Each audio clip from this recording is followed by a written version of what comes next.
Per la seva part, associacions d'agricultors i productors valencians demanen reciprocitat en les relacions comercials amb el Marroc. En l'actual, adverteixen, el país nord-africà els fa competència deslleial, protegit, diuen, per les ajudes a la dinamització i el desenvolupament de la Unió Europea.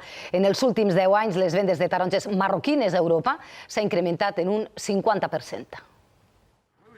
Latifundis, despeses generals sota mínims i un tracte preferencial per part de la Unió Europea són les principals causes que, segons els llauradors valencians, converteixen el Marroc en un competidor dur per als productors valencians. Les estructures i les explotacions de Marruecos no són precisament minifundistes.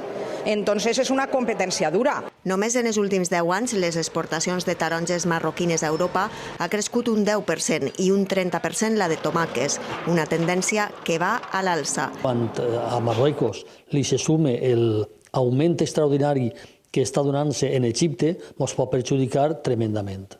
Per això, els agricultors i productors d'ací demanen reciprocitat. Qualsevol acord que se firma deu de tindre reciprocitat i deu d'haver un punt de coincidència per a no fer una competència desleal. Denuncien la competència deslleial marroquina en les actuals circumstàncies i demanen una fórmula per a combatre-la. Sí, fiquem en valor el que sabem fer i seguim investigant per optimitzar els nostres processos.